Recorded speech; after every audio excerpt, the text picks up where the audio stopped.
We are live. Yep. Okay. All right. Terrific. We should be live now. All right. So, hello everyone, and welcome to the fifth, the Canada Files news stream.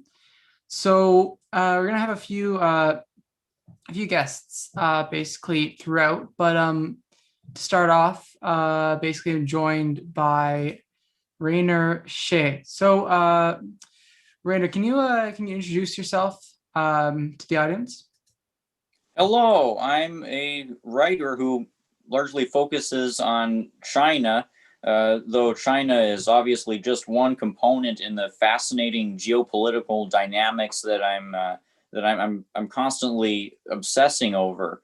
It's so interesting to analyze how war, geopolitics, international finance, the flow of capital, the shift towards class struggle, how all of these issues intersect and how they're progressing, and I'm glad that this guy has invited me on his stream because I'm always glad to talk about this stuff. All right, for sure. So, while we wait for a few people to pop on in, how did you get started in your writing and your activism? I started writing blog posts in 2016 in response to all of the upsetting and dramatic events that were happening at that time. And since then, I've been continuously evolving my approach and a lot of the time involving my views. And a couple of years ago, I became a Marxist Leninist. I went from a Bernie supporter to a Marxist Leninist, and all throughout this time, I've been continuously writing these articles that you can find on RainerShay.com and also on my Medium profile. And it was after a couple of years of building this platform that I had become a Marxist, and when that happened, a lot of my audience became alienated from me. But I'm glad that they became alienated from me because they weren't on the side of what I was doing. They were on the side of what Stalin called social fascism. Social democracy is objectively the moderate wing of fascism, and I found a new, perhaps bigger audience in the Marxist community. All right, well, that's definitely quite the interesting story. Sorry, there's just some audio popping in. Okay, I fixed that. All right, so thanks so much for giving people like an idea of where you come from. So I guess basically we should pop into it then. Basically, there's been a lot of basically talk about Xinjiang for, well, quite frankly, a very long time. But it's been interesting that it's been kind of growing more and more of a major kind of topic, even among pretty large segments of the Canadian left. So, kind of like I said, like the one of the inspirations for bringing you on, basically to talk about this, basically was a tweet from Annamie Paul. So if you just give me a quick second, looking through this, and I'll take a little second. Yeah, so I guess basically before we get into that tweet specifically, can you give people a little like context for what's been going on with the Xinjiang for basically the past few years, and maybe you can lend your expertise, particularly in what's going on in America. What's been going on in Yeah, Western. American actions related to Xinjiang. Yeah, there. Yeah. What's been going on is that China has effectively defeated U.S. subversion efforts in that part of the country. The U.S. for so long has been supporting these extremist factions within Xinjiang, and has been fomenting violent religious extremism in partnership with Turkey. They've had a whole Syria to Xinjiang pipeline where they've been encouraging these terrorist attacks. And around 2009, I think it was, that their propaganda about the supposed persecution of the Uyghurs led to riots that killed many dozens of people. This has also caused numerous terrorist attacks in that part of China for many years, and it's only been in these last couple of years, it seems, that China's counterterrorism measures have managed to make these terrorist attacks cease. There's been none of that kind of violence in these last, I think it's been the last 40 months or so that they haven't had new terrorist attacks there. So all that Washington can do now that China has defeated their efforts to sow violence and separatism within that region is keep pumping out more elaborations on the big lie, which is that China is committing a genocide against the Uyghurs. It's interesting to see how the big lie has built upon itself, because a couple of years ago, the big headline was that China is supposedly interning 1 million Uyghurs. Then from there it evolved into millions, of pretty vague millions. Both of those numbers are obviously based in flawed methodologies that come from the far-right Christian propagandist Adrian Zenz. This is what we're dealing with. This is the this is the level of desperation that U.S. imperialism has sunk to, where it can no longer materially impact this part of China. It can no longer sow actual violence within Xinjiang. So all it can do is lie and demonize, with the hope of sabotaging the Belt and Road Initiative outside of China. That's the best they can hope for, seemingly, at this point.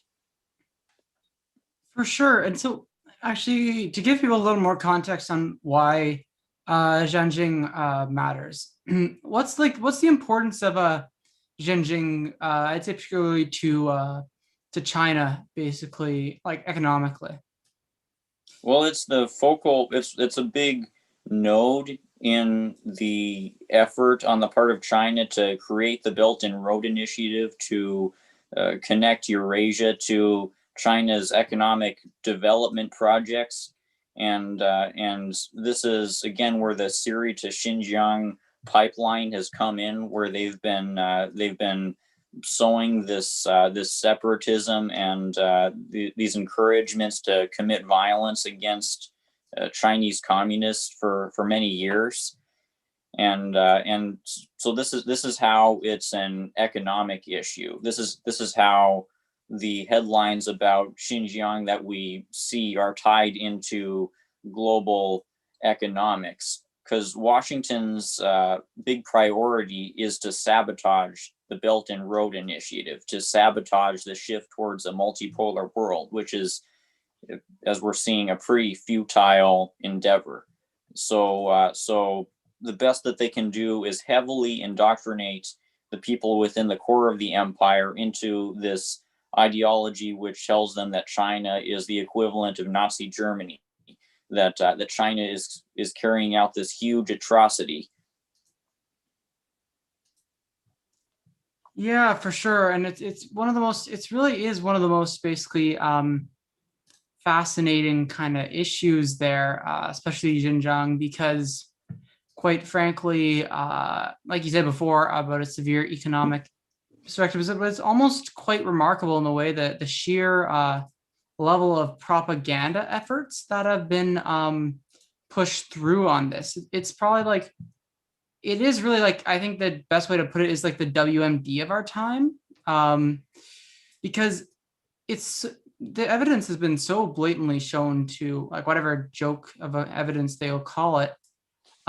Quite frankly, they really, really are just going off of no real facts and not any factual matter. So this is where basically the Canadian Canada comes in. So I did an article for Plan A magazine, which I'm going to mention recently, but it felt really, really relevant when yesterday It was Green Party leader Annamie Paul, who, for context, the left doesn't like her. The Naraya testimony of her time, that's a good one, actually. So I will just share the screen quickly. I want to show the tweet I basically had there. I will share the screen quickly, and that would be this one. And there we go. All right, so this is the tweet here I'm just showing. And obviously this is my response to it. But this was the original call. So the Green Party, which Annamie Paul has her own checkered imperialist history, but getting straight to the point, she's parroting these false allegations of genocide against the Uyghurs, which we've gone through. Basically, there isn't a basis for this, right? I'm kind of curious now. Obviously, you're not from Canada, but I'm curious, like, what do you think is the motivation for a politician like Annamie Paul, who is really kind of not that much of a known figure in Canadian politics, when she goes about and makes claims like this without really any strong basis? Oh, this is what I mentioned at first, social fascism. How the moderate wing of fascism, the left wing of fascism, you could call it, is found within reformist petty bourgeois political factions, like these sort of center left green parties, like the progressive wing of the Democratic Party in the United States. This is the kind of trend that I've been observing within all of these political factions, sort of center left political factions, throughout the entirety of the core imperialist countries, and it's certainly been present in U.S. politics with figures like Sanders and AOC. They aren't going to push back against this 2021 WMD propaganda, and they aren't going to push back against the Cold War on China, because imperial chauvinism is at the heart of their ideology. At the at the basis for the social democratic ideology, at least within the imperialist countries, is to fortify the imperialist power structure. We've seen this in figures like Sanders, who've partially opposed the war agenda, but have also helped perpetuate the drone wars and have participated in the anti-Russia demonizations and have endorsed the Zionist agenda and have even been complicit in Israel's genocide at certain points. And you might know how Bernie Sanders supported the 1999 war against Yugoslavia. Michael Yeah, Parenti has a whole thing about Prenti is that. amazing. Prenti is amazing. Yeah. I know.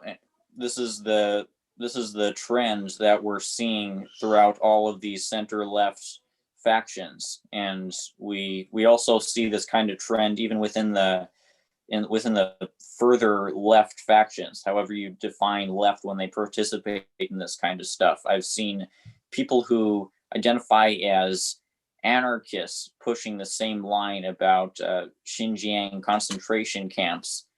I've seen all sorts of these kinds of anti-communist far left, again, however you'd want to define left in this context, factions pushing these kinds of agendas, because fundamentally they're opportunistic. Fundamentally, they aren't willing to sign on to a principled anti-imperialist agenda. When it comes down to it, they aren't going to fully oppose U.S. imperialism, and I think this is a very dangerous thing, because there's something uniquely dangerous about somebody who considers themselves radicalized towards being a revolutionary and is fully convinced that they're fighting the good fight, and at the same time aggressively reinforces these kinds of propaganda narratives, and is no doubt willing to participate in McCarthyist rhetoric against communists, for using McCarthyist terms like tankies and Dengus. That's another one that's more involved in the infighting within the communist community. These are the kinds of ideological trends that I've been observing. So it's no surprise that somebody in a center left, one of the center left Green parties would participate in it. Yeah, for sure. I mean, that was always the sense I had gotten personally as well. Like watching the Green Party race, it was one of the most it was a really fascinating one, because at the time my political development, I was kind of going from in essence, basically I was going from like a social democrat, like where I was a socialist, but I was kind of in the party there. And basically it was rather fascinating, like watching the Green Party debates. I remember the foreign policy debate like it was yesterday. And I just remember it being like one of the most horrible, most xenophobic events I had ever seen. It was a specifically foreign policy event.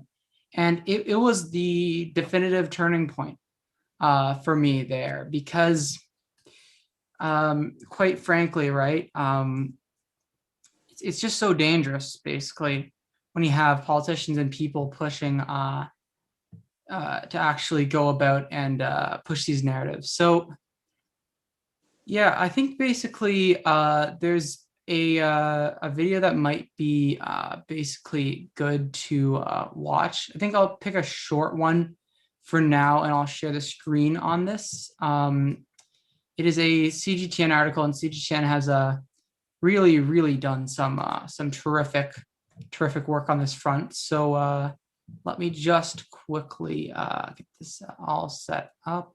Okay, share screen, optimize for video clip. And I mean, feel free to jump in and offer your thoughts at any time. Just let me know if you want to pause it, and that's all cool. So, all right, everyone watching, let's go. They're all too familiar with the Western narrative on Xinjiang and the so-called re-education camps.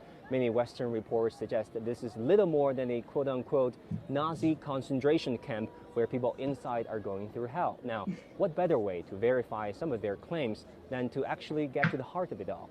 This is Kashgar, a predominantly Uyghur Muslim city in southwestern Xinjiang. To begin with, most Western reports suggest people inside these education centers could be there indefinitely. Now, local officials said the vast majority of the attendees have actually picked up a skill, completed the program, and went home. We traveled across Xinjiang in the past few days and actually found some of these attendees. 26-year-old Rukia Yakub spent 10 months in the education center. While there, she perfected her Mandarin skills and studied sales. Now she is a real estate sales agent, earning over 8,000 yuan, or over $1,100 a month, way above local average. 我觉得我现在变得更快乐了。我学国语，我就可以又可以接汉族客户，又可以接维族客户，然后都就收入这块特别可观。 Another claim was that after these training programs, some Uyghurs are still missing. Still no info is gathering steam on Western social media. We questioned local government officials about this. And the answer we got was among the 100 plus missing Uyghurs, half of them cannot be verified due to incomplete information such as misspelling of names, and a third are under criminal investigation or convicted criminals.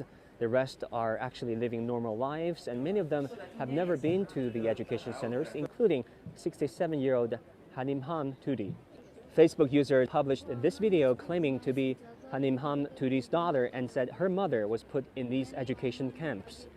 Recently, there has been some videos on the internet going viral saying that you have been missing, saying that you have been in this re-education camps in Xinjiang. Is that true?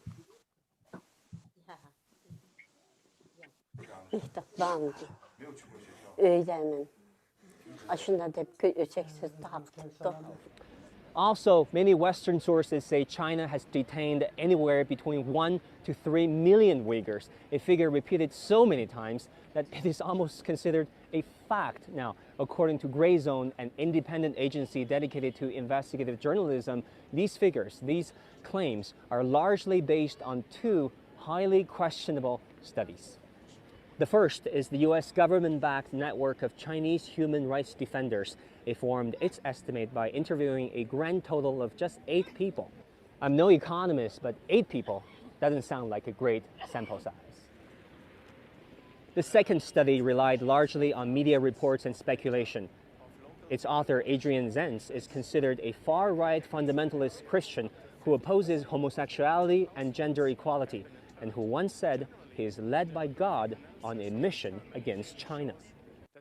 There's not just misinformation, but disinformation out there. This video, claiming to be a Chinese police beating a Muslim for reading Quran in his house, got millions of retweets and likes. But independent studies showed this was actually an Indonesian police beating a local thief. What's more, pictures purported to show Uyghurs in Xinjiang's detention camps turned out to be doctored photos during a protest in Turkey and at a migrant shelter in Thailand. It is difficult to see the full picture of a region as diverse and complex as Xinjiang in the first place, and this Western propaganda doesn't make things much easier. Wang Guan, CGTN, Kashgar, Xinjiang. So I guess I wanted to ask, basically, Rainer, what were your thoughts on the video? Wow, it exposes the kinds of inconsistencies that I've been picking up on in these last couple of years. Because prior to then, I bought into the propaganda narrative. I was still a sort of Trotskyist adjacent and in my George Orwell phase, and I hadn't read any theory. I was so information deficient, and so I believed the headlines about China interning and mistreating us, all of these people at face value, because honestly, I viewed China as another capitalist imperialist power, like these anarchists I've been talking about still do. And it was only after I came to Marxism-Leninism and started reading theory and understanding that China is a socialist dictatorship of the proletariat that I was willing to look into these claims. That's not to say I had somehow at some point encountered pushback against these claims and rejected it, like these so-called anti-tankies do. I simply hadn't encountered any information that went against these continuously repeated claims about Xinjiang. So I assumed that this was the objective truth. I feel like that I could go towards some sort of metaphor about a fish who's never been out of the ocean, or a fish who believes it, who I don't know where I'm going with this, but maybe Plato's cave is a better metaphor for the kind of myopia that I experienced, and that all these people who believe the claims are experiencing. They're in Plato's cave. They've never been out of the cave.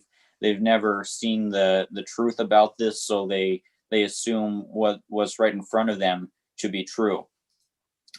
And it's reflective of the kinds of propaganda that have characterized efforts like the manufacturing of consent for the Iraq War, or for the 1999 war on Yugoslavia, or for the Syrian regime change war, or for the Venezuela color revolution attempt, for any other given U.S. intervention attempt.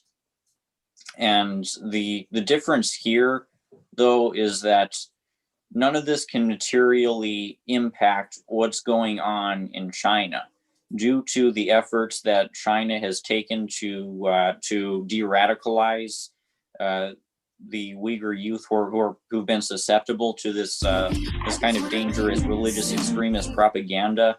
There have been no terrorist attacks as of late. The terrorist attacks have ceased, and with it has ceased the ability for Washington to materially impact what's going on in China.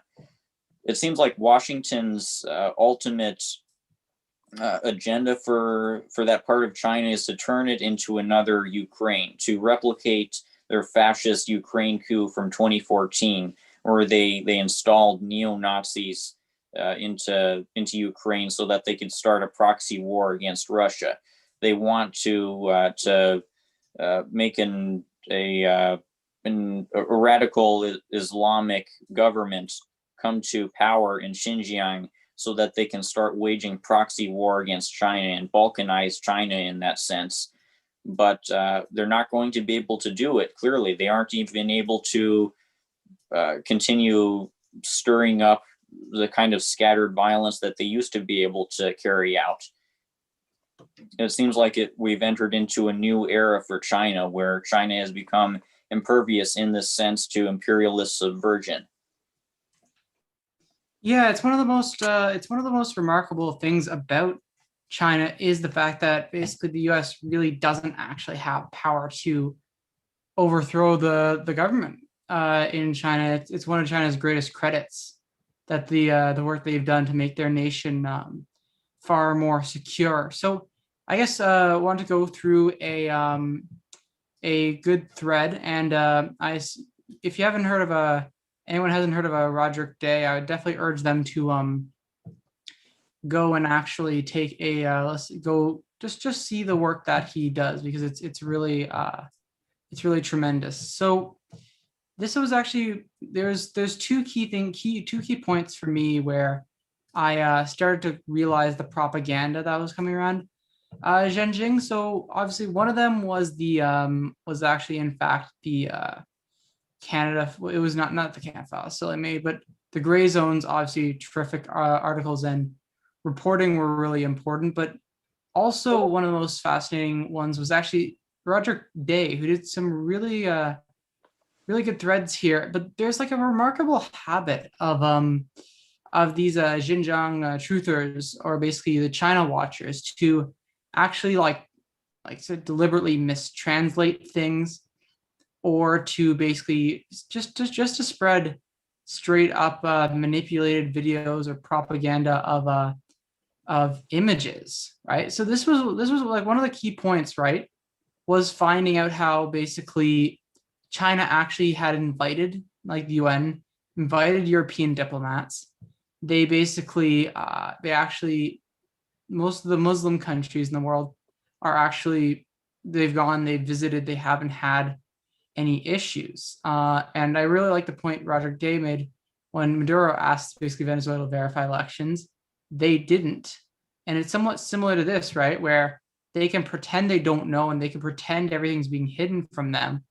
But instead, basically, in all reality, it just is that they don't want to go. They don't want to see that they are just absolutely full of crap. So I'm kind of curious, like what was like the like kind of video article, like piece of media that was kind of really important in you just breaking through that propaganda barrier? Don't remember too specifically. It was such a long time ago, but I did start to encounter sources like the gray zone, like the simply the other comrades who had become learned on theory on socialism with Chinese characteristics, and who are willing to explain to me why these claims lacked basis. And since then, I've been looking into this further. Obviously, I've been scrutinizing these and other propaganda narratives put out by sources like NPR and The Intercept.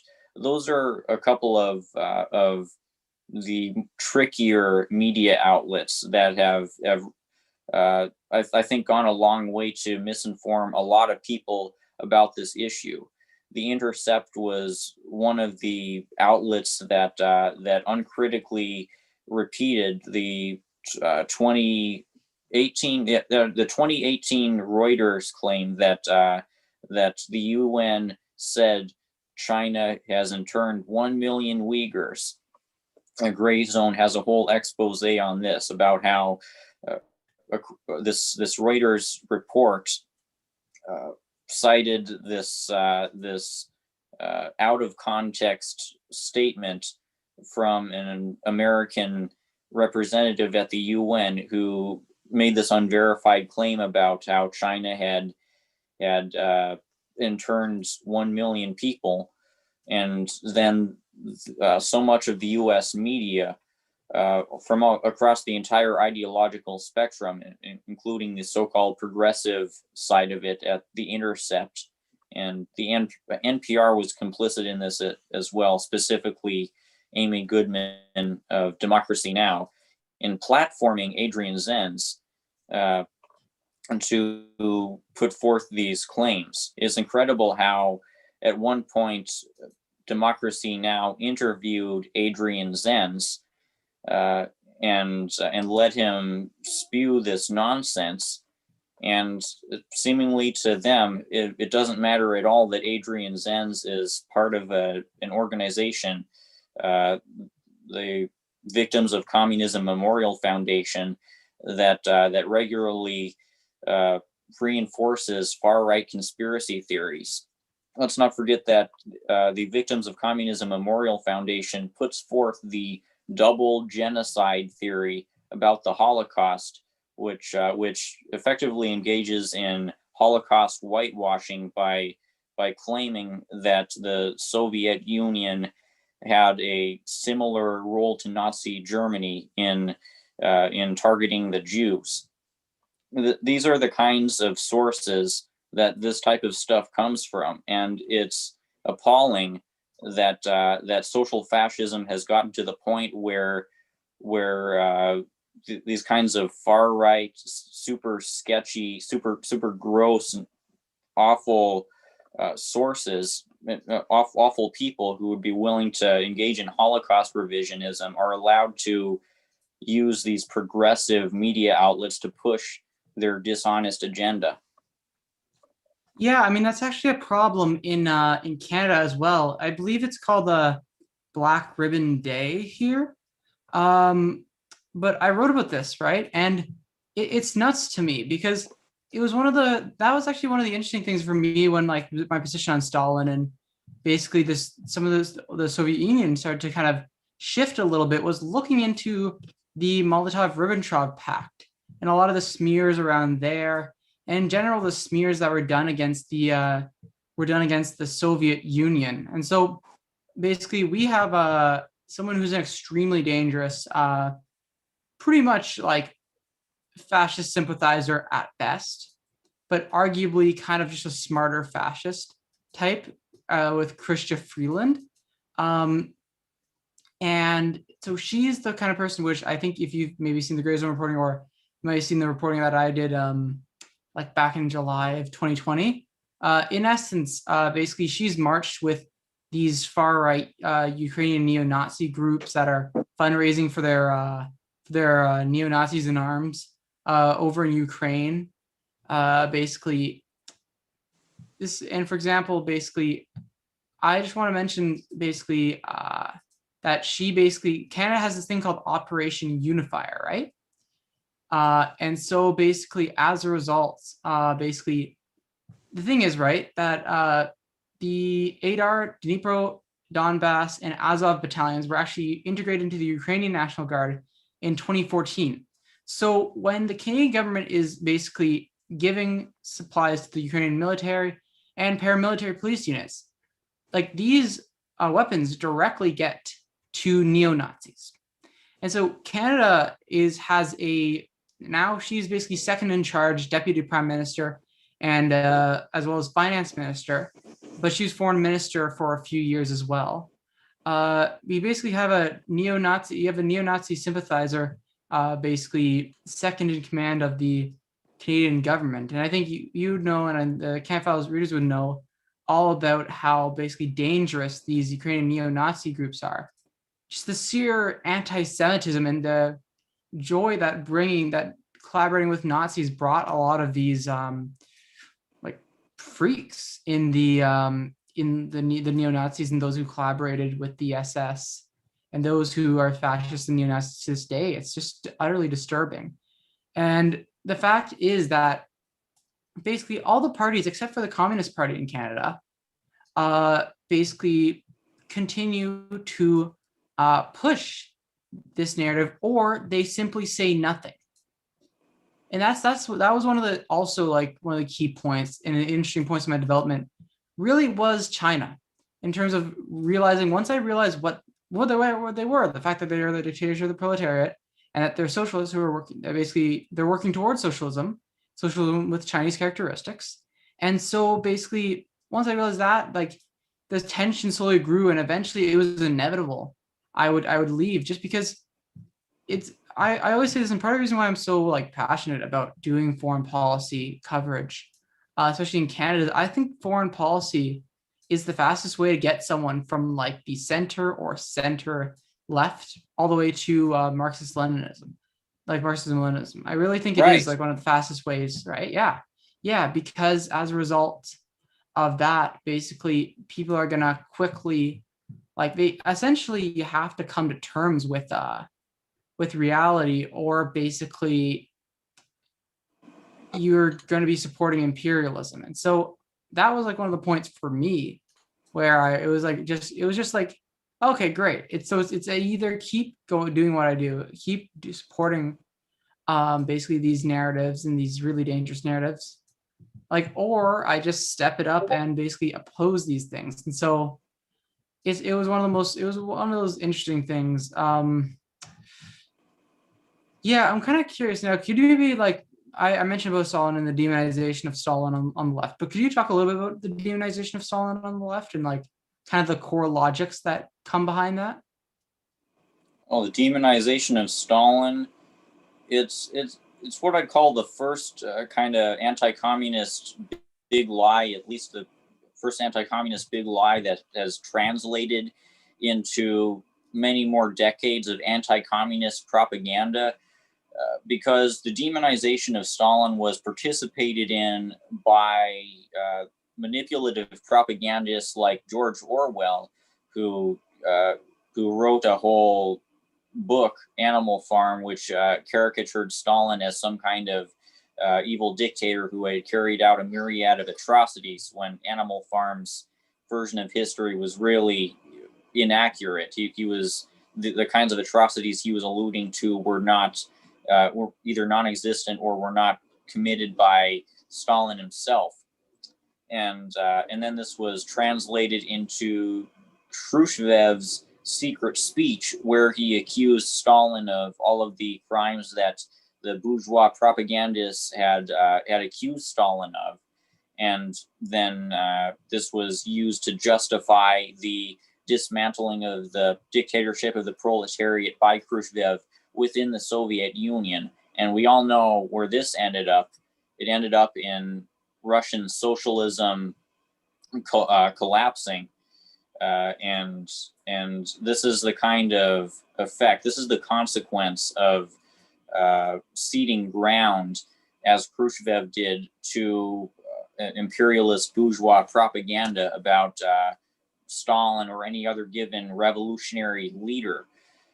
When you start making those kinds of concessions, you start giving a lot of your power up to the forces of imperialism, and the results in Russia were catastrophic. This ended up in so many people losing their livelihoods. It ended up in the global communist movement getting vastly weakened. And even decades before the Soviet Union itself fell, it resulted in the global communist movement getting hugely fractured to catastrophic effect, where Mao rightly denounced the revisionism that the Soviet Union had fallen into, and China and the Soviet Union started becoming antagonistic, which was extremely tragic in the anti-imperialist struggle, and it gave a huge boost to the Washington imperialists and their war against communism. and all of this started because this damn opportunist started ceding ground to the lies that the bourgeois propagandists told about Stalin. These are the consequences that I'm trying to avoid by educating people in the communist movement about the lies that are told about communism. I have a philosophy. There's a philosophy that I've gained throughout all of this, which tells me that ideas have consequences. When you cede ground to the lies and the rhetoric, the narratives of the bourgeoisie, the consequences are going to be that the movement towards socialism, the movement towards the liberation of all of the nations of the world from imperialism, this movement is going to be fractured, weakened, sabotaged. For sure. And can you maybe like give people more of an idea with Khrushchev? Then kind of like, I guess my question would be like, how would someone like Khrushchev be allowed up the party, and how would he not have been kind of targeted for his like revisionism and inherent kind of anti-communism? Well, there's something I haven't looked into too much, though I have seen criticisms. Some of them applied to Stalin himself, about how there was some enabling going on. There were some concessions that had been made prior to Khrushchev, prior to the death of Stalin, which allowed for a kind of united front to be normalized within the Soviet power structure. And that kind of set a precedent for Khrushchev's model of supposedly opening up the political system to all people, which is basically meant giving power to the capitalists. It's rather fascinating. I think it's going to be something definitely worth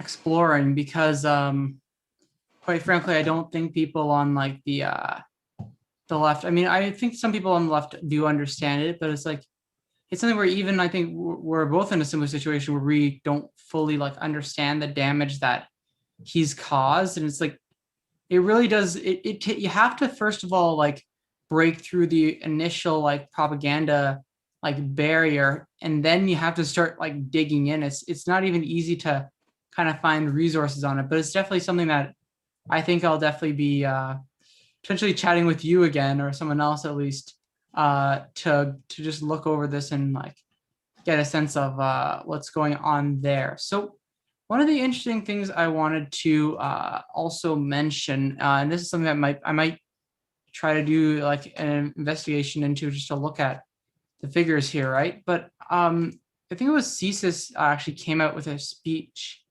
and so unfortunately, the issue is like that I don't actually have the tweet or thing in front of me, but from what I've heard, apparently CSIS they did a speech relatively recently, basically where they called China and Russia the biggest dangers. Basically, here we go, full transcript of the remarks. Let me go look for it, because I know he mentioned China. So yeah, here it is. It is no secret that we are most concerned about the actions of the governments by Russia and China, but we should not discount that threat activity evolves and can originate anywhere in the world. To be clear, and this is the statement that actually does tick me off a bit, the threat does not come from the Chinese people, but rather the government of China that is pursuing a strategy of geopolitical advantage on all fronts and using all elements of state power to carry out activities that are a direct threat to our national security and sovereignty. So one of the most pertinent and discourses, even I would argue among the left, is that it's the government of China. It's not the Chinese people. Can you maybe like break down like that kind of the inherent like really problematic logics within that statement, and just because it's one that's really frustrated me for a while. Obviously, it comes from a desire to pose as the humanitarian force, to pose as somebody who deeply cares, deep in your good heart, about the well-being of the people in this country. And it also comes from a desire to paint the PRC's government as illegitimate, to claim that that what the government does is either not supported by the people who live under this government, or the people who live under this government are sadly brainwashed, and we should feel sorry for them because of how unintelligent they must be to support this very oppressive, very bad government. This is the kind of thinking that is behind these kinds of statements, and you can see how racism relates to it. Yeah, for sure. And like one of the facts that's always ignored is that like even Western studies show like an 80 to 90% support for the Chinese government. And yet it's always this, oh, we need to come in and save the Chinese people, when the Chinese, like the government it's the dictatorship of the proletariat. It is the government of the people and is supported by it. It's just such a frustrating thing, but I just wanted to mention it to this because like our intelligence agencies, I don't think people realize how dangerous like CSIS and Five Eyes and Canada's contributor, which is Communication Security Establishment, really are. So before I go more on that, Red Mulatto is asking, what weapons manufacturer run think tanks are active in Canada? So I don't know if there's any weapons manufacturer run ones. However, one of the articles that I'm the most proud of is actually the Canada Files looking into the Macdonald-Laurier Institute, because based on the financial research I did, basically they could, and I emphasize could because they don't want to get sued, they could be funded up to 80% by the Latvian Ministry of Defense. So technically they're not funded by a weapons contractor, but based on the financial research I did and the sheer like lack of tax data available, it's conceivable that they could be funded like 4/5 of their revenue by a foreign military, basically, and a foreign military and a foreign government that often engages in like Holocaust denial and attempts to limit. It tends to pretend that there was not an active Nazi collaborator force within the region.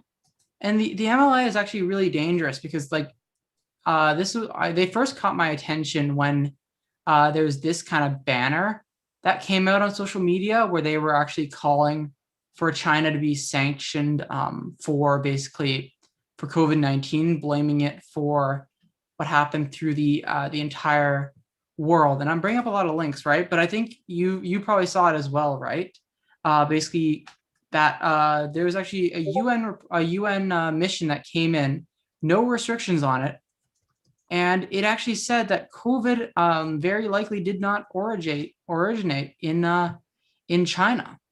And so basically, like I guess this would be one of my questions for you, is basically, what do you think? How do you think the media is going to react to this in like Western countries? It seems like they're going to ignore it for the most part, and or keep pushing the narrative that China's approach towards handling the virus in itself is something to denounce. Because in this last month, it's become more apparent than ever that that China has handled the virus almost infinitely better than the U.S. has handled the virus. Western outlets have pivoted towards the idea that China's response to the virus in and of itself has been a violation of human rights.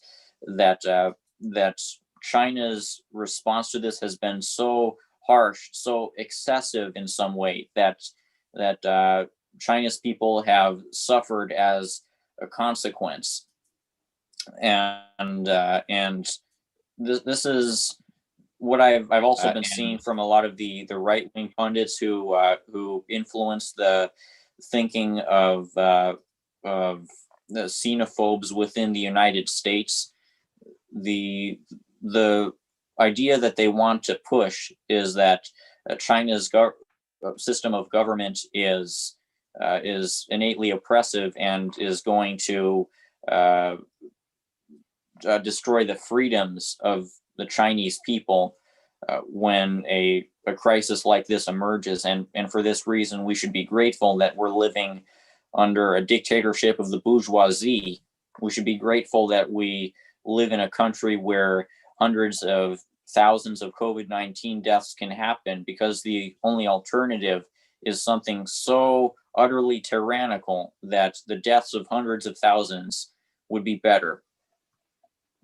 Yeah, it's one of like the things about the inherent like sociopathy of like the capitalist system and of like capitalist media, in that basically there's such a desire to it's of a rampant anti-communism, and I guess I was fortunate in a way that almost the sheer severity of the anti-communism actually led me towards being a Marxist-Leninist faster than I would have been otherwise, because I think for me it kind of like gave the alarm bells that if they're pushing against us so hard, and I don't like, for me, I've always been a fact-based person. Like that's what I've cared about, basically. And so I couldn't really find much where like the Marxist-Leninist kind of line of thought was really off, and basically just seemed at just derangement, right? Because it's interesting for me, like as a journalism student, like especially in Canada, like it's just, you see the sheer level of this. It's really insanity. Like, because I mean, like you look at the BBC, for example, like basically going like totally mental with its false smear reports on Xinjiang, which basically which they did a great job, Mango Press, which is definitely something I would recommend people take a look at. Basically broke this down. I mean, other people have broken it down as well. It's just such a there's such a rotten state of journalism, basically, especially on foreign policy, in the West, really, because most of our journalists, like, and that's why I think independent media, like such as the efforts you're doing, such as the efforts the Canada Files is doing, and the Gray Zone and other anti-imperialist outlets are doing, is because our media is inherently such a key part of that propaganda barrier, where like it's the idea that like a lie repeated 1,000 times becomes truth. And that's basically the modus operandi of the mainstream media. And I would even argue like large aspects of basically the media in like even on the left, even on the social democratic left. I mean, Trotskyites are some of the worst in terms of anti-communism. And like I'll tell a story. Like I mean, I'm like embarrassed in the fact that I almost kind of went into the Trotskyist loop. I was close, not because I ever agreed on their foreign policy, really, or not because I agreed on their demonization of China, but like I just am so grateful that I like was able to break that propaganda like just in time, and I managed to get the hell away from there once I realized it. But like it's Me I too. just like what sorry, go ahead. Me too. I perfectly mirror what you're talking about. Yeah, because it's so, because like that's the thing, right? Is I almost see the way as like Trotskyites are almost kind of hypothesized as like the ideal like leftists in like kind of like the Western societies, because they're not so much of a threat inherently, because like by operating on like the anti-communist logics, they're inherently shooting themselves in the foot, basically, because at the end of the day, right? If you basically go about and red bait, that red baiting is going to turn on you. And basically they're fully okay with that, which is like, look, you can't, at a certain point, you just can't help them. So it's just one of the most ridiculous things really, actually. Yeah. Journalism has become republishing State Department releases. That honestly is really so true. I think we might actually have another guest coming on basically to join us as well. Basically, but before we do that, basically, I'm kind of curious. Like you mentioned Democracy Now! There's also Intercept. What happened to them? Because I have some memories of them being decent reporting, or I don't know, maybe that was just nostalgia from my air before I broke through the propaganda barrier. But what happened to them? I've been observing these kinds of propaganda dynamics for a long time now, for like the last 4 years. And I noticed prior to these last couple of years of China propaganda that the Intercept and Democracy Now! Have been complicit to a great extent in narratives when they come to countries like Syria or Russia. After the 2018 supposed Duma chemical attack, the Intercept's Mehdi Hassan wrote a polemic in the Intercept that vilified people who were skeptical of the idea that Assad had committed the chemical attack, and I don't remember specific examples, but there's definitely been a trend within NPR and Democracy Now! Of reinforcing the narratives about Russia and Syria that have gone into the proxy war against Russia, the Cold War against Russia, that have gone into the regime change war against Syria, because this is the ideological hegemony that that media in this country is functioning within. This is the framework from which seemingly every political faction within the United States, apart from the principled Marxist-Leninists, function under. This is the framework of demonizing the countries that are getting demonized the most in a given moment, of folding very easily under the pressure of anti-communist propaganda. Not even necessarily just anti-communist propaganda. I mentioned Syria and Russia, which have also become focal points in the propaganda war, in this information war that Washington, the State Department, are determined to wage. And it's very easy, we found, for the State Department to pick up complicit actors. Absolutely, for sure. There, it's become a sad state of journalism on the I'd argue pseudo left in the country. So I mentioned we're gonna have another guest on, and so one of the biggest things has been the Haitian general strike. And Rainer, obviously, absolutely feel free to stick around, basically, and join in the chat here. But I want to introduce someone who I think you'll really enjoy, Yves Anglaire. Well, while we wait for Yves' audio to work, who are some of your kind of favorite anti-imperialist, like left figures on, like, let's say Twitter, because I feel like both of our conversations kind of come from that area of social media. There's Benjamin Norton, who's done great work at the Gray Zone. There's Max Blumenthal, who's also done great work at the Gray Zone. There's Caitlin Johnstone, who's become actually, I think, more skeptical of the anti-China narratives in these last couple of years as the Cold War has intensified. So this has been interesting to see. Let's see, what are other figures? Oh, Danny Haifong. He's another good journalist who's brought our perspective on China to the table.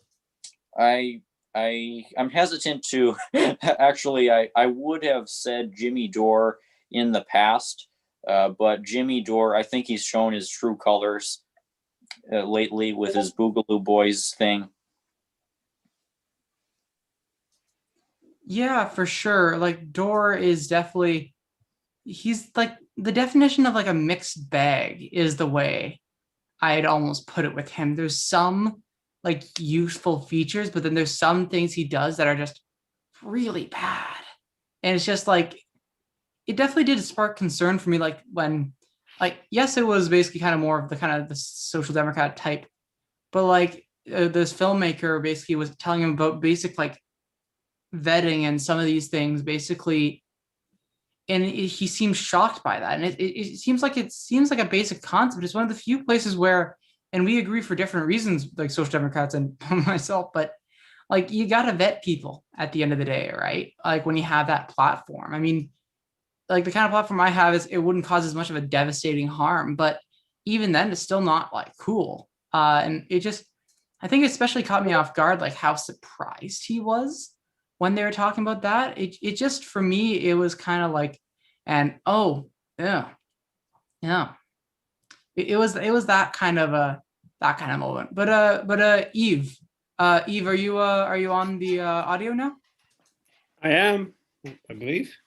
Alrighty, Eve. All right, welcome to the show. So, can you introduce yourself for people that might not be aware of who you are?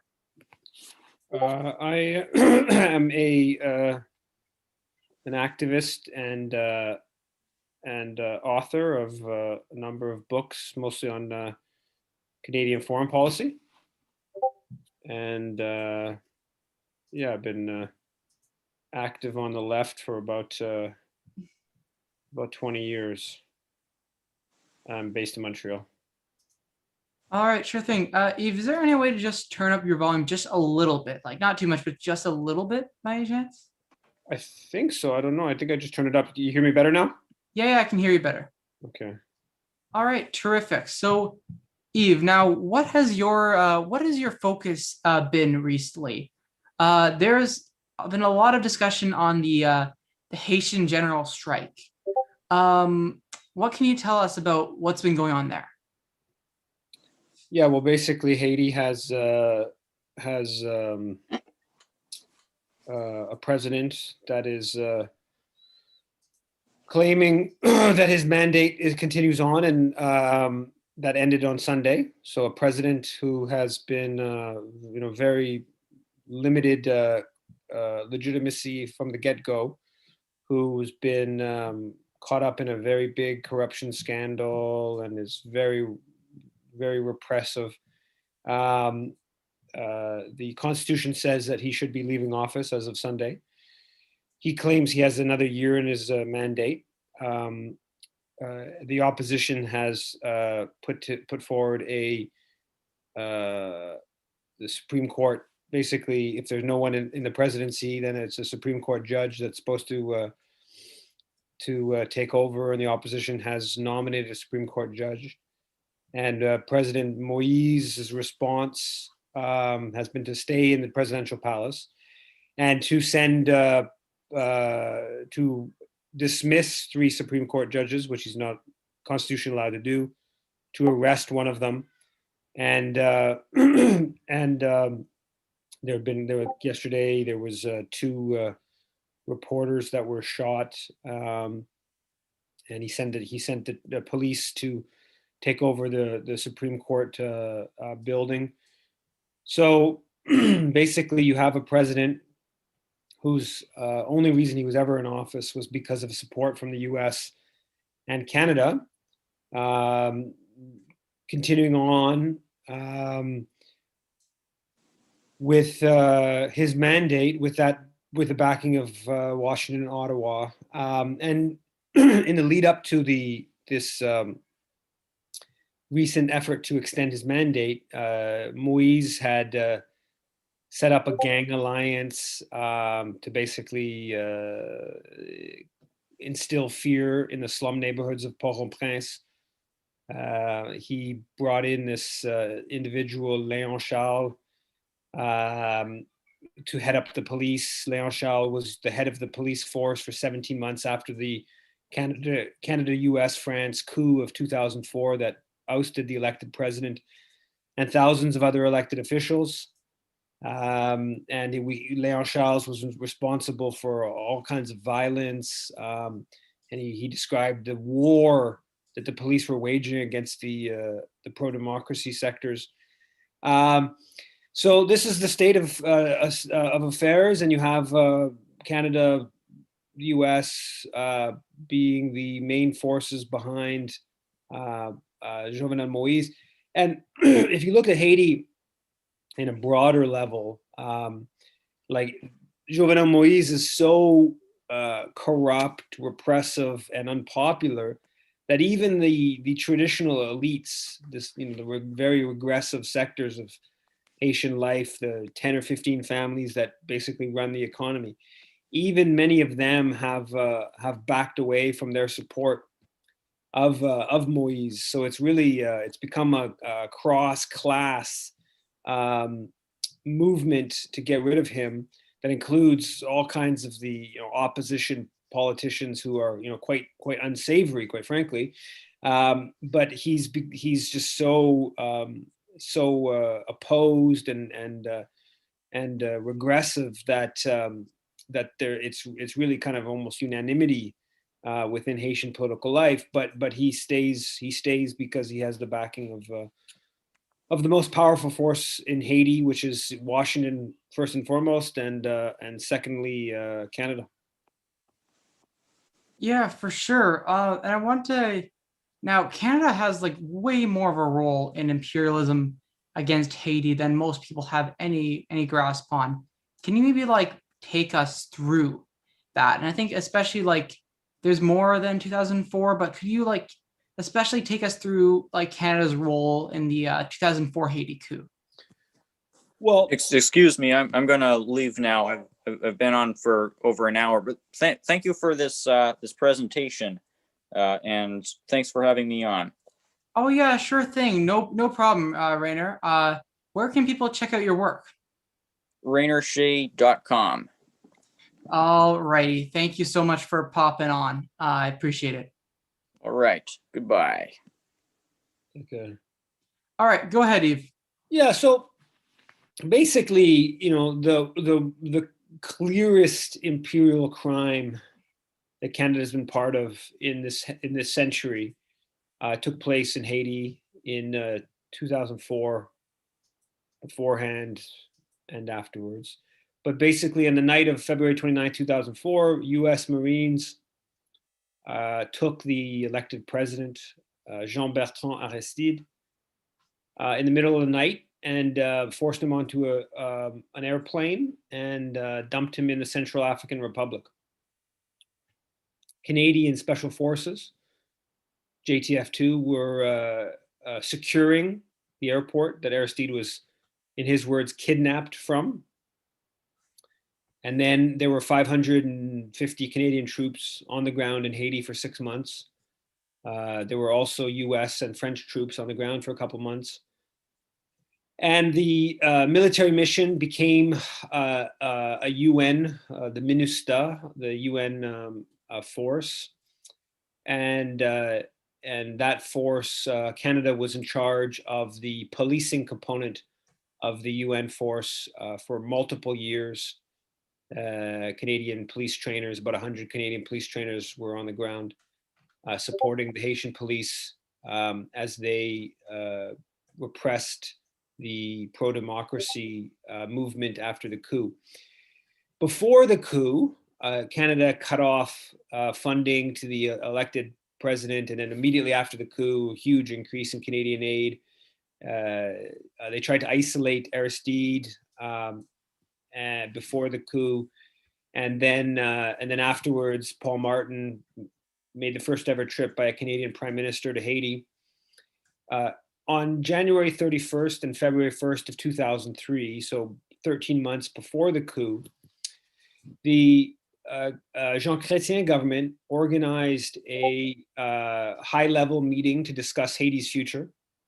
They had a minister from the French government, high-level officials from the George Bush administration in the US, and from the Organization of American States.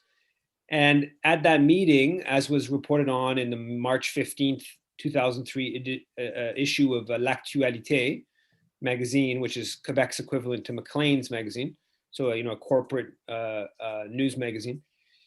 They decided at that meeting that Aristide must go, that Haiti should be put under UN trusteeship, and the Haitian military should be recreated. 13 months later, Aristide is forced out. Haiti was under UN occupation, so to a certain extent continues to be, but was on a very formal UN occupation of about 15 years. And the Haitian military has been recreated. So the Canadian government played a role in planning the coup, you could call it that, but it's probably better understood as consolidating the international forces that would perpetrate the coup. And so it's a really important role. And Canada's role in Haiti, they were involved in the destabilization and then the actual overthrow of Aristide. But after the coup, Canada really becomes the second force in Haiti. You could make an argument that prior to that, France was the second force after the US in Haiti. But Canada really takes on a leadership role in all facets of Haitian political life. And like, just to get a sense of just how nefarious and involved Canada's role in Haiti was. So after the coup government, which was led by this guy, Gérald Latortue, who had been living in Florida for 15 years. He was of Haitian descent. And they literally just took him from Florida and said, hey, you're now the individual running Haiti. The coup government, they persecuted officials from the Aristide government, obviously of activists and other, went unheeded. The base of the opposition of the Aristide government, the activist base. But they threw in jail the prime minister, the constitutional prime minister, Yvon Neptune, and then the constitutional interior minister. Well, the claims that was used to legitimate imprisoning the constitutional prime minister was that he was involved in this massacre. Well, it was actually the Canadian Aid Agency that gave $100,000 to this really dubious human rights NGO in Haiti, explicitly to investigate this alleged massacre that was being used to justify the imprisonment of the constitutional prime minister. There's even like a whole book that's written about the dubious nature of this alleged massacre. In fact, there were about 10 people killed, but it was clashes and not a massacre. And this whole book, goes into this and details this. But just to get a sense of just how involved Canada was, they were funding NGOs for explicit, highly politicized purposes to justify imprisoning the constitutional prime minister. Simultaneously, the second in charge of the Justice Ministry that was responsible for imprisoning the constitutional prime minister, interior minister, and hundreds of other political prisoners. It was an official, it was an employee of our aid agency. So employee of the Canadian International Development Agency, Philippe Vixemar, was second in charge of the Justice Ministry for the about a year and a half after the coup. The top official was Bernard Goose, who was an employee of USAID. So it was literally like Canada had its role, like it was literally its people were running the post-coup government in a very direct kind of way. So when we talk about imperialism, I mean it's just no clearer example. You have Canadian troops on the ground, you have Canadian police on the ground, you have Canadian officials all throughout this coup government. You have Canadian aid being used for highly politicized purposes. And there were thousands of people killed in the aftermath. And 22 months after the coup, there were thousands and thousands of people killed. And Canada is responsible in a direct sense for a significant share of that bloodshed. Absolutely. So I guess my major questions, would be in terms of obviously, when was it that you kind of first clued into Canada's role in Haiti? Was it something where once the reports came out and once you saw what's happening in the coup that you realized this, or did it kind of take time for you to break through that kind of propaganda? Yeah, I mean, I did a history of Haiti course when I moved to Montreal to go to Concordia University. I did a history of Haiti course, so I had a sort of like a certain background of Haiti, and I read a bit about the earlier coup against Aristide. But I had the same sense that almost all Canadians have, which is that Canada is like this benevolent force internationally and peacekeeping nation, trying to do good and all this kind of stuff.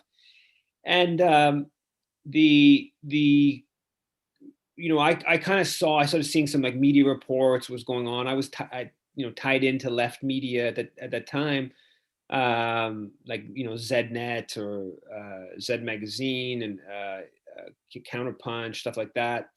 So I was sort of tied in a bit, and I just sort of started seeing these reports, and I started seeing like Canada's hands on this coup, and I saw some reports just in the lead up to the coup, and I got a kind of sense that something was up, something was going on, but I really didn't get. First of all, didn't get how involved Canada was. It was all kind of, there was so much propaganda, right? So much propaganda. Aristide is bad. Aristide deserved it. Aristide this and that. It's just incredible levels of demonization, and it's actually quite fascinating to go back and read. I was actually just looking at that. I don't know if you know Gary Young for The Guardian, who views himself as this like left wing. I think he still writes for The Guardian until at least fairly recently. This sort of left wing reporter. I recently came across one of his stories about right around the time of the coup, and he just totally justified. He's sort of critical of Americans. Americans are bad, whatever. But Aristide deserved it, kind of thing like that. So yeah, I mean, I was, like everyone, you're kind of affected by the dominant media and all the pro kind of coup propaganda that the Canadian government is pushing, the U.S. government is pushing, and the dominant media, sort of just laps up and pushes out. But yeah, so I had a sort of certain amount of consciousness of the background, and then the more I learned, the more I saw how dubious it was, and then we developed a little network, ended up becoming the Canada Haiti Action Network, and there was a group, Haiti Action Montreal, and then I started having some contact with the Haitian community, the progressive sectors of the Haitian community here in Montreal, and I ended up spending multiple years of my life where Haiti activism was I spend an inordinate amount of time on Haiti activism and denouncing and opposing Canada's role in the coup. I actually put fake blood. I interrupted a press conference in June of 2005 of Pierre Pettigrew, who was then the foreign minister. It was a press conference. Pierre Pettigrew? That sounds like the character from Harry Potter. No, yeah. No, Pettigrew was a pretty prominent liberal minister for a long time. And anyways, I put fake blood on his hands and said, Pettigrew lies, Haitians die, and it was quite a bit of a political for the movement. It was quite a political coup. It was quite a good little thing to force the media to cover the issue a bit. But yeah, I mean now that once you look back on it 15 years later, people are okay, yeah, there was a coup, and we'll see in 10, 20, 30 years it's going to be even more accepted. Oh yeah, Canada did something bad.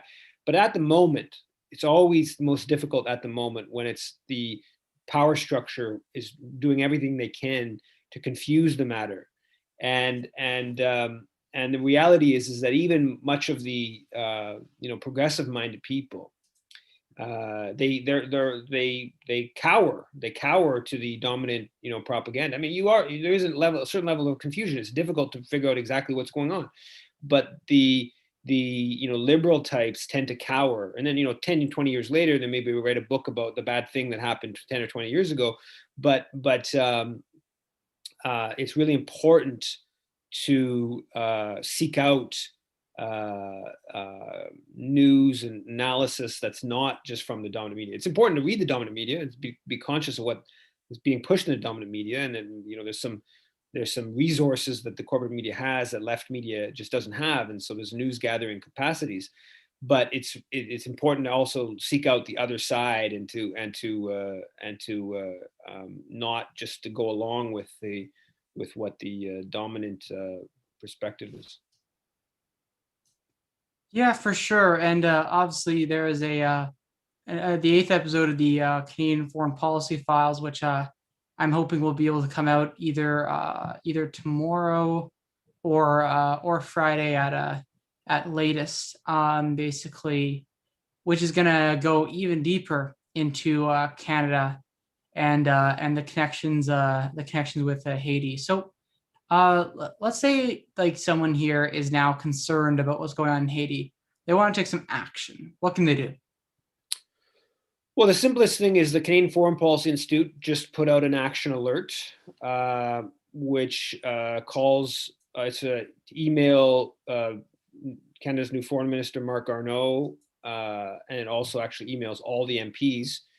So you just click one button and you send it, and the action alert sends an email to all the MPs opposing Canada's role in supporting neo-Duvalirism, so like a return to the former dictatorship, that to a large extent what Jovenel Moïse is doing right now. So that would be the simplest thing. People should engage. I think that part of it is to get involved, like, read up about it, or watch YouTube videos or whatever about Haitian history or the coup in 2004 and whatnot. Also, I just did a piece that the Canada Files published about calling on some of the left MPs. So here you have a situation where Canada's hands are all over this, supporting the revival of this really brutal dictatorship, all kinds of political repression, and none of the Canadian MPs, with the exception of Mario Beaulieu, Bloc Québécois MP, no Canadian MP, as far as I understand, has even tweeted about what's going on. So in this article that Canada Files published, I mentioned the names of Matthew Green, Paul Manley, Leah Gazan, Alexandre Boulris, Nikki Ashton, people who are viewed as the probably the 5 most left MPs in the House of Commons, and a minimum, couldn't they put out a tweet? I mean, I think the Green Party and the NDP should be putting out an official statement critical of what Canada's supporting in Haiti. That I think that should really be a minimum. But if that minimum is not possible within those parties, at least the MPs, the left-wing MPs, can put out a tweet. Maybe they could retweet the petition, or maybe they just come up with a tweet themselves. There's quite a bit of activity now on Twitter.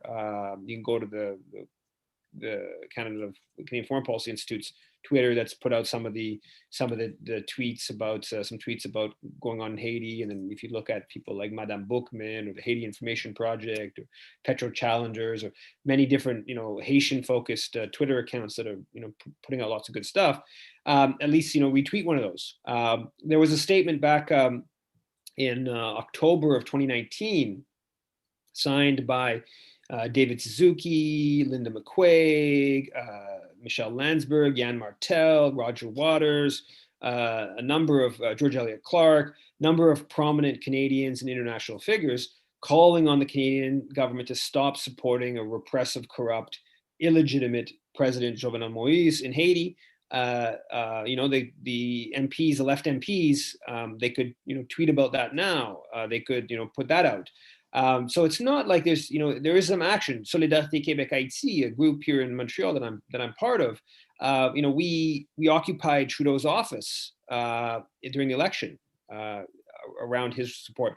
We disrupted about a half dozen press conferences by Liberal MPs. We actually, one of the members of Solidarité Québec Haïti interrupted Trudeau at a press conference on the matter. During when we occupied Trudeau's office, the same day, an activist in Toronto at a press conference that Trudeau was giving asked about the occupation of his office and Canada's role in Haiti. So it's not like this issue is not. I mean, it's marginalized by the dominant media. Don't get me wrong; it's heavily marginalized. But there's been a certain amount of grassroots activism on this issue. So it's not that the Leah Gazan or Matthew Green don't know that there's some criticism of Canada's role in Haiti. They've decided that it's not worth their political capital, or they're not going to take the time to investigate the issue enough to be confident coming out publicly, or whatever the exact calculation is. But essentially boils down to it's not worth it politically to them to say something. But at the same time, you got someone like Matthew Green, even who one of the best MPs that's in the House of Commons. He's going at China, right? So you're going at taking your time to write statements about China, and well, Canada has, even if you believe the worst of the claims about China, what's the influence? Like, what is it? What impact do you expect to have by criticizing Chinese policy? I mean, like in Haiti, Canada has a huge amount of influence, right? It's huge amount of influence. Coming out on Haiti and pushing back on that, that's going to have an effect. China, I mean, even if you believe the worst of what they're saying, which I don't believe, I think that China is, incredibly simplistic depiction of China that's growing in our dominant media. But even if you believe that, the worst of the worst, like, what do you, concretely, do you really believe that Canada is like an influential player in China, and that Canadian action is going to have some like significant effect? No. So it's frustrating to see that, but this is I've seen this with like on Haiti and many other issues, foreign policy issues for quite a long time.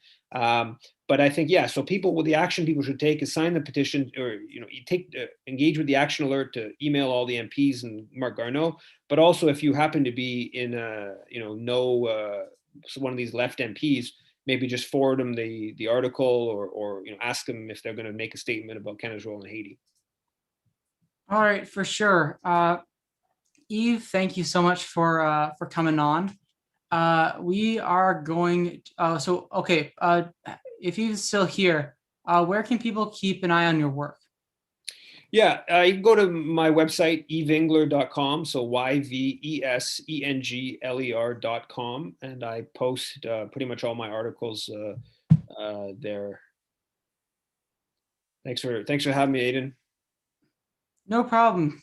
Have a good one. You too. Take care.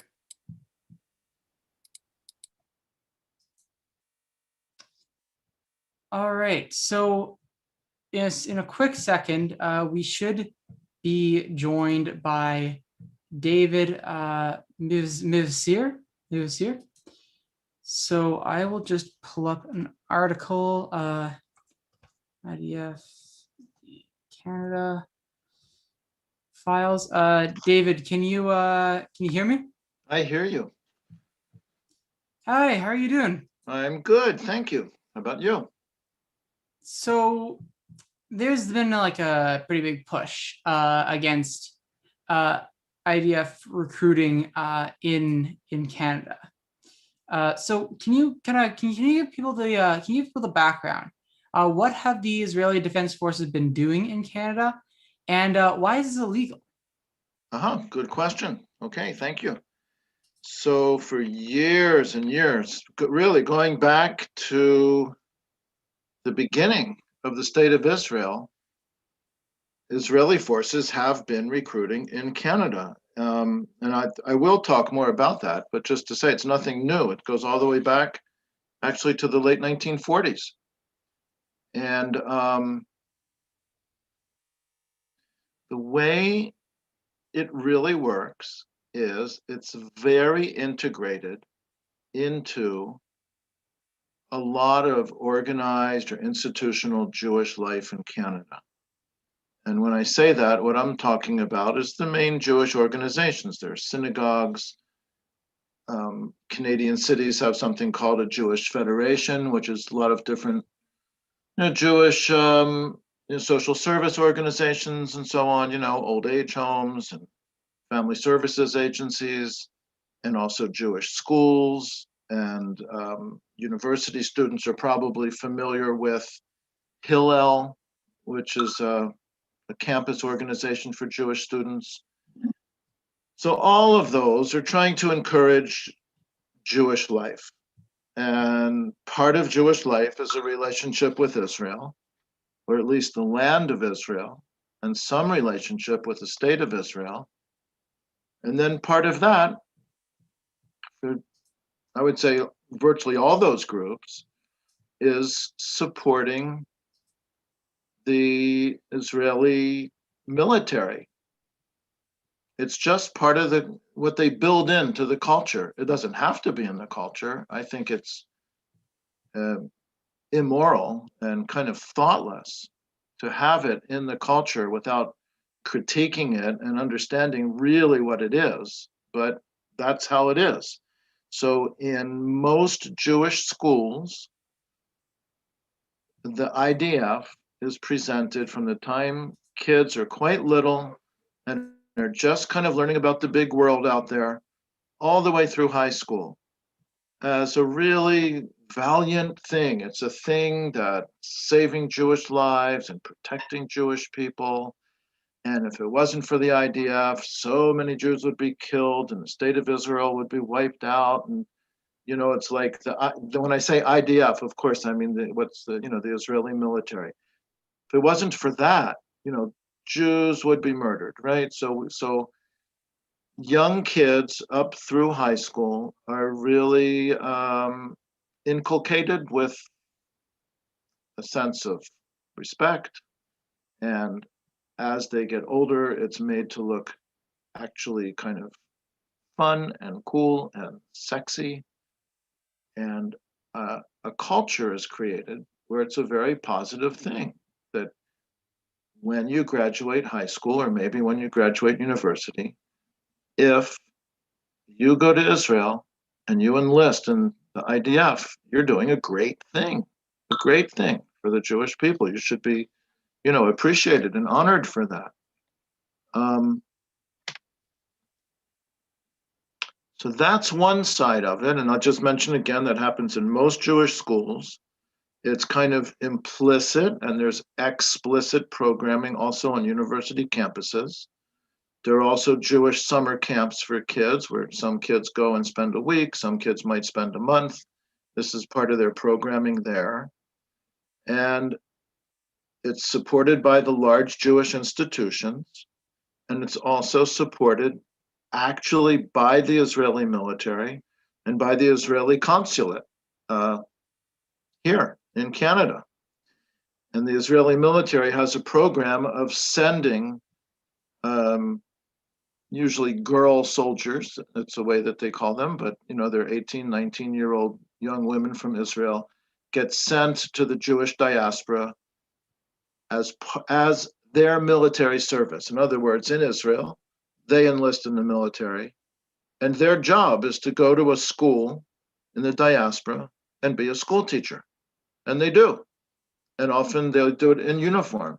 So in schools like in Vancouver and Toronto, maybe Winnipeg, I don't know, Montreal, there are actually enlisted members of the Israeli military on the school staff teaching the kids.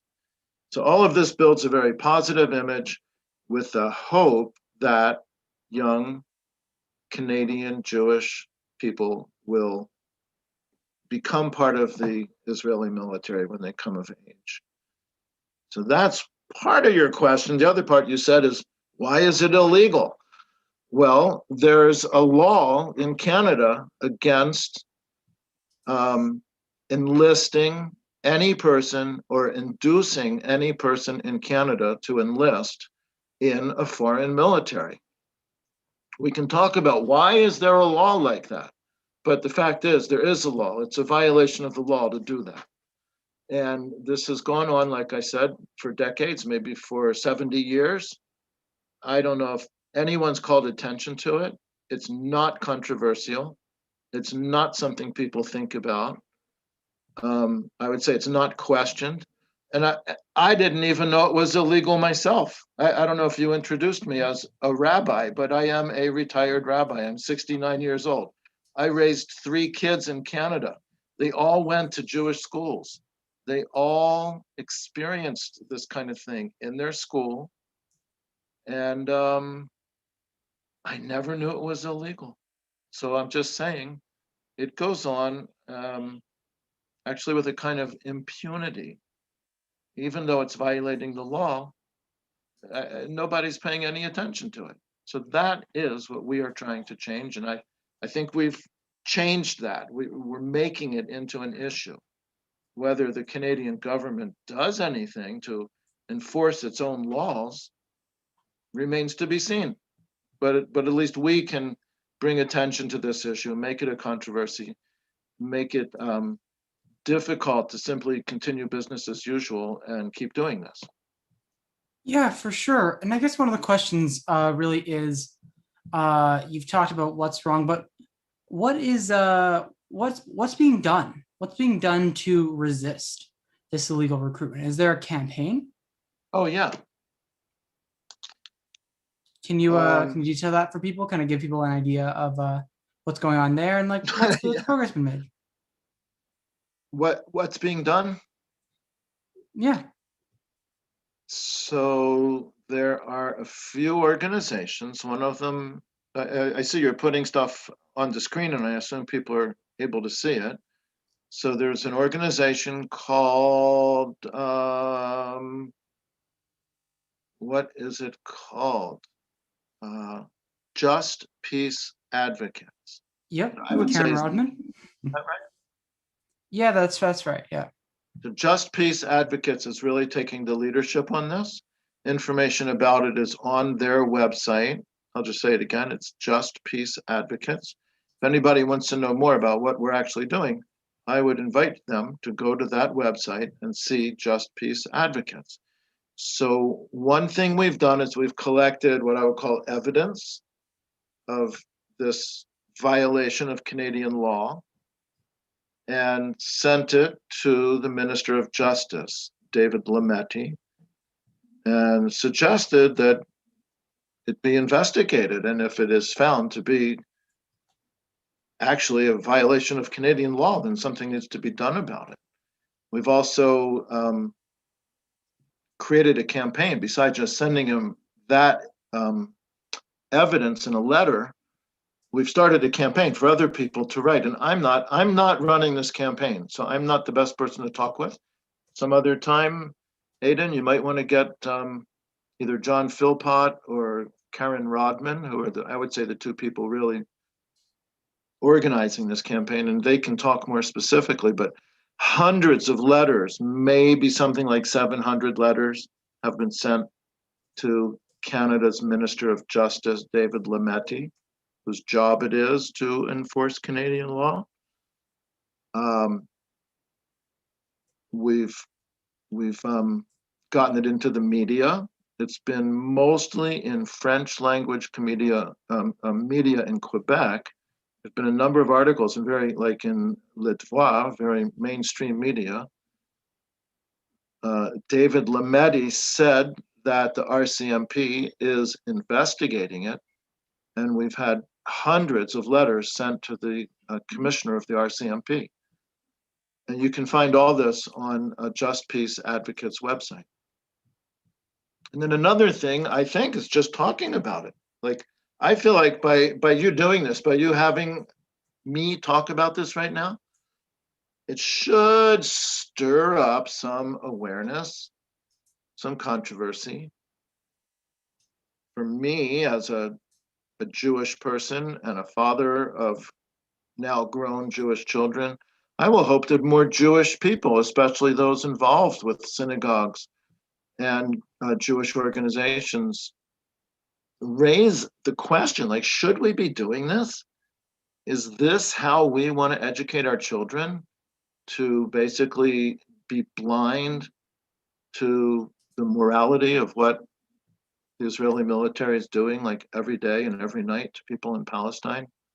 I don't think so. But if nobody questions it, it'll never come up.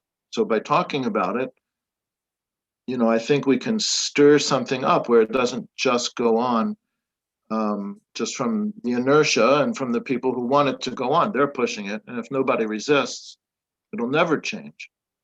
So one of the things we're doing is just talking about it. Yeah, absolutely. So there's you actually spoke at this event on February 3rd. That's right. The No Illegal Israeli Military Recruiting. Can you maybe speak a little bit about that event, and I'd say maybe your experiences in that? Okay, so that was like a webinar. It was an hour and a half. It was a week ago.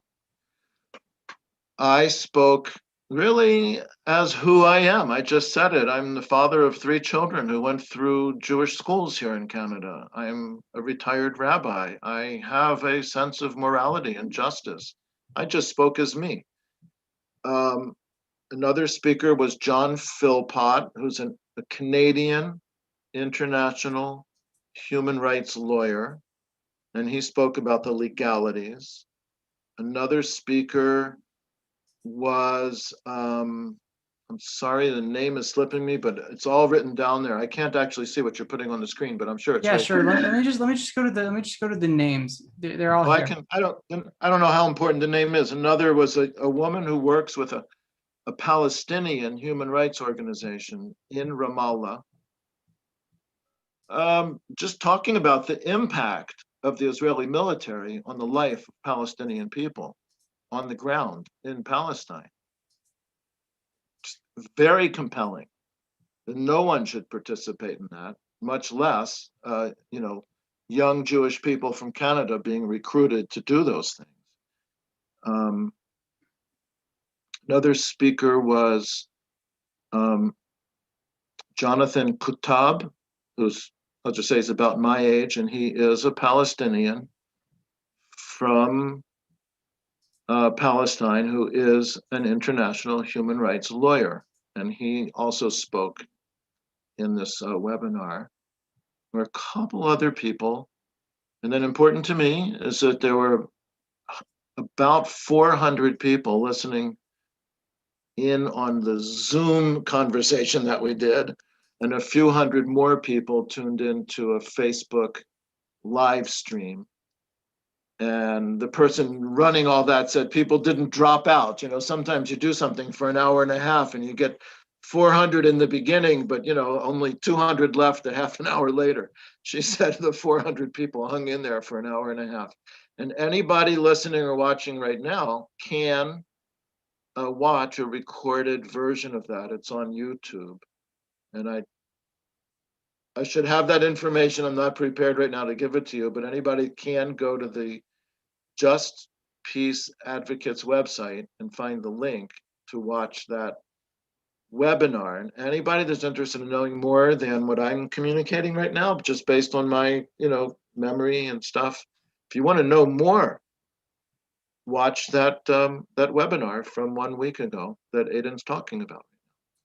Yeah, for sure. And I guess one of the major things would be, right, if people want to take action, what can they do?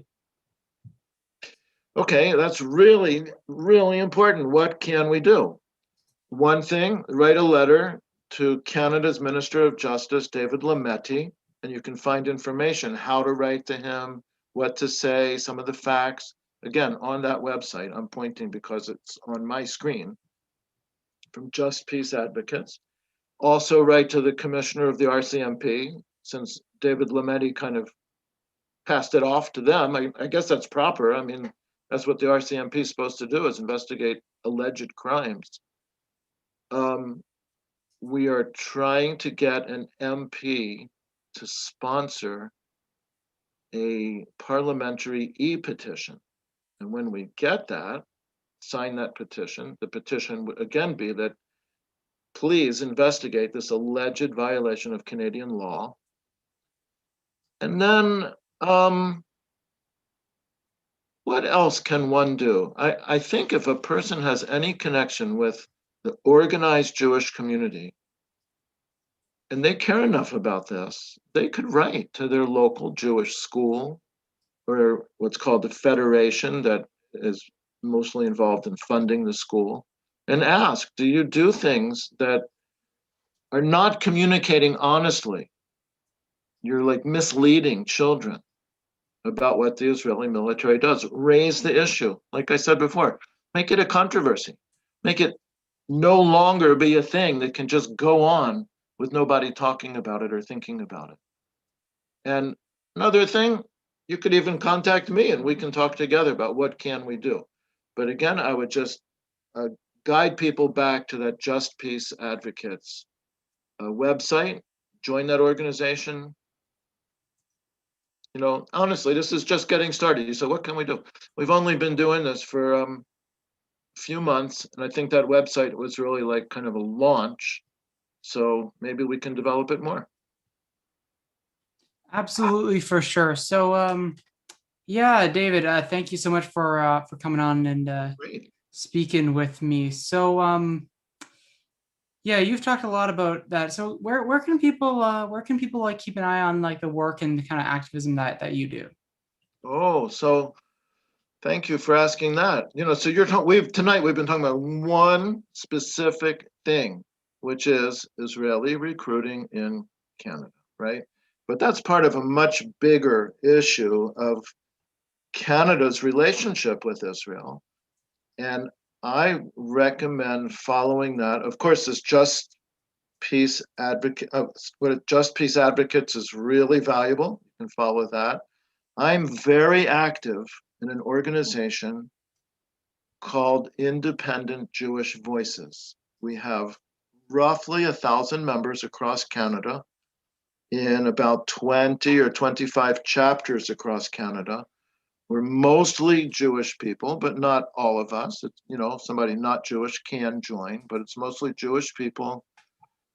I would say doing our best to take responsibility for what Israel's doing and for how our community in Canada supports really crimes against humanity, like war crimes that Israel's constantly doing. So that's Independent Jewish Voices. You can find us on the web.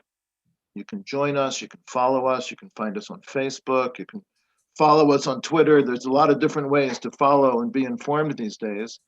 And then I would say, if you're not particularly interested in a Jewish angle, which is fine, that's where I'm coming from, but it doesn't mean anyone else should come from that same angle. A very, very good organization is called Canadians for Justice and Peace in the Middle East. It's a very solid, well-grounded, very well-informed, very strategic and effective organization. Canadians for Justice and Peace in the Middle East. Oh, you're so fast with that. CJPME. So again, I would really encourage everyone who's interested in the subject, you know, sign on to their email lists, you know, get on their Twitter feed or follow their Instagram or whatever it is you do to get information. You know, connect with CJPME. And I'll just mention, I have no idea who's listening. Many church organizations are also involved in a very good way. The United Church is trying to do good things. The Anglican Church has a group that actually is kind of based in Jerusalem with a Palestinian who's an Anglican bishop. It's called Sabil. The Mennonites are very good on this. Of course, the Quakers or Friends are very good on it. There's other churches, I'm afraid I'm not mentioning them all. I mean, like even within the Catholic Church, I shouldn't say even, like in the Catholic Church, there are people working on this. Labor unions are working on it. The Canadian Labor Congress has very good positions and is actually involved in supporting Palestinian labor unions in Palestine. You know, so there's many, many, many ways to get involved. And honestly, I guess I would just say, start anywhere. Do anything. And anything you do, if you take an interest and you follow it, it will just lead you on to other stuff, and then you'll get into something that like it's like, yeah, that's the thing that you're going to do. But just start with anything. Absolutely. So I can't thank you, David, for coming on Thank you. enough. Have a Good. good one, man. What's that? I'm sorry. I was saying thank you. Oh no, sorry. I was just saying thank you so much. Thank you so much for coming on. Good. I really Well, thank appreciate you your for time. inviting me. It's wonderful. It's great that you're doing this. Get the word out there. All right. So this is we're likely near the end of the stream, but I just want to announce that on Friday, 4 to 7 p.m. Eastern Standard Time, I'm going to be co-hosting a special stream on the Ecuadorian elections with a few special guests, which are right now Ali Vargas of Caution News, Bay Area 415, which is he's probably one of the best left content creators out there, as well as we should be having Isha of Historically. So if you want to keep an eye on the work and the streams that we're doing, definitely go follow me on Twitch. Go follow me on my Twitter and Facebook, which are there. I will quickly put a link to my Patreon if you want to support the work that I'm doing, whether it's articles, streaming, social media content. I recently did a thread basically debunking the lies that were put out there by Annamie Paul about Xinjiang. So I'm definitely doing a fair bit of things. And if you can't support it right now, no worries. If you could share it as well, that would be terrific. And for the Camp Files, go to the Camp Files, read the articles, follow on social media. There's Facebook, Twitter, and Instagram. And there's a newsletter if you don't ever want to miss things. Things are going to be retooled a little bit there soon. So look forward to some changes that I think are going to make the site even better than it is right now. Can't make those announcements yet, but in time, they will come. So thank you so much for watching. Yet again, look forward to that announcement on Twitter about the special stream. And I will catch everyone later. Thanks so much for having me on. Thanks so much for having me and coming along with the stream. And I will catch y'all later. Bye.